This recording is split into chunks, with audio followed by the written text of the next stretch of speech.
안녕하세요, 방구석 평론가입니다. 1994년작 크로우의 리메이크작 더 크로우가 12월 11일에 개봉하였습니다. 원작은 이소룡의 아들 브랜든 리의 유작으로 대중들에게 호평받았던 영화지만 이번 리메이크는 먼저 개봉한 북미에서 상당히 안 좋은 평가를 받았는데 과연 어땠는지 개봉 당일 보고 온 후기 풀어보겠습니다.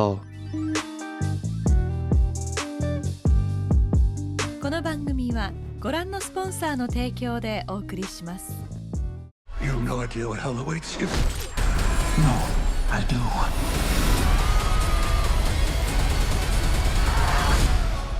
How many people have you loved? I'll never be alone.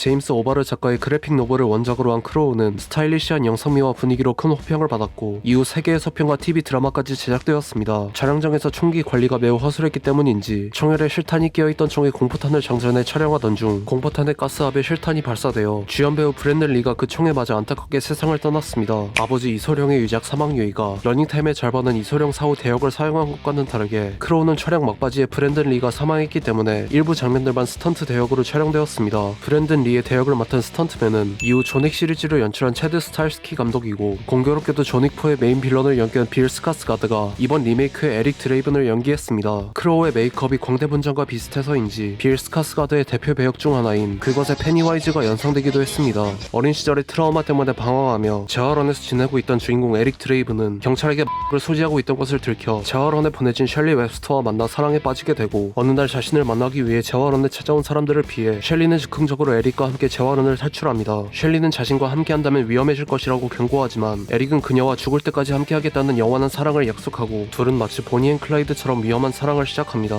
과거 셸리와 함께했던 친구 제이드가 괴한들에게 살해당하고 또 다른 친구 돔이 다음은 자신들의 차례라고 셸리에게 경고하자 셸리는 에릭과 함께 에릭의 아지트로 도피하지만 이미 2명을 추적하고 있던 괴한들은 에릭과 셸리를 무참히 살해합니다. 과거의 실수로 셸리는 지옥의 구덩이로 끌려가고 있었지만 죽은 자의 영혼을 지옥으로 인도하던 까마귀가 억울하게 죽은 에릭을 어떠한 공격을 받아도 죽지 않고 회복하는 불사의 몸으로 부활시키고 에릭이 자신과 셸리의 죽음을 사주한 빈센트 로그에게 복수하는 내용입니다. 이번 영화는 사실 1994년판의 리메이크는 아니고 원작 만화를 현대적으로 재해석해 영화로 옮긴 것이라고 하는데 1994년판을 그대로 다시 만들기보단 뭔가 새로운 모습을 많이 보여줄 것 같다는 기대가 있었습니다. 먼저 좋았던 점을 꼽자면 1994년판은 청소년 관람불가 등급에 비해 폭력적인 묘사는 생각보다 그렇게 많이 나오지 않지만 이번 리메이크는 고어 묘사가 상당히 적나라하게 나오고 특히 에릭이 총상이나 골절 등 여러 부상에서 회복하는 과정을 자세하게 보여주고 액션씬들에서 적의 목을 참수하거나 신체를 훼손하는 모습이 청불 등급에 맞게 묘사됩니다. 다만 제가 느낀 장점은 이것뿐이고 모든 면에서 1994년판과 비교하는 것조차 실례일 정도로 조악하다고 느꼈습니다.